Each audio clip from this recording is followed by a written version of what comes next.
Honorable President, respectable teachers, worthy judges, and dear fellows, I feel very proud and honored to speak on such an important topic today: merit defeats corruption. The audience, the Holy Quran says, "Desire not corruption in the land. Indeed, Allah does not like a corrupter." Mr. President, what is corruption? My mind tries to grasp this word. In my confusion, I look for its meaning. I find out that this 10-letter word C-O-R-R-U-P-T-I-O-N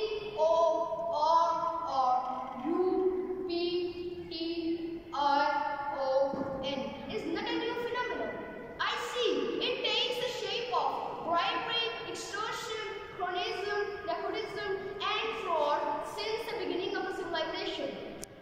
What I understand it in the simplest term, that corruption means any dishonest or immoral behavior or activities that result in the gain of some powerful organization of people.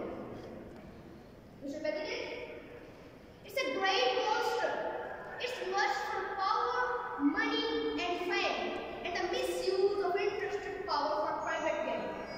You fellows, how can we forget the kind address to the first Constituent Assembly on 11th August 1947, in which he had categorically pointed out the merits of corruption, the newly married to the facing. He called it one of the biggest curses he called poison, and it must have been put down with an iron hand. Mr. President, a philosopher once said, and I quote, "Corruption is a cancer that eats away a citizen's faith in democracy, diminishes the instinct for innovation and creativity." Dear audience, what a society we are living in today. When I think about the current situation of my country, my society, believe me, I start shivering. I am within my society a place not fit for living. Where do you know from a hawker to a politician, everyone is involved in the evils of corruption and dishonesty without having any sense of guilt. Rather, they consider it as their right. Mr. President, I know many people have shifted to other countries because of this evil prevalent in our society. But what can we do? What can we do and what should we do? Dear fellows, according to a great scholar, the duty of a youth is to challenge the corruption. Mr. President, Peter Hagen, the founder of Transparency International, said that people should be conscious that they can change a corrupt system.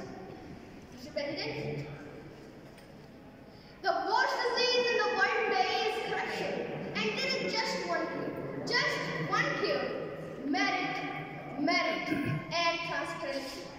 Only merit can defeat this fatal disease, corruption. Yes, merit defeats corruption. Dear fellows, Edward Wood says, "True merit is like a river. The deeper it is, the less noise it makes." Mr. President, everyone today wants to become rich and millionaire overnight. We all are in rat race without having any care about love, morality, and ethical values. Dear fellows, we will have to change this trend. We will have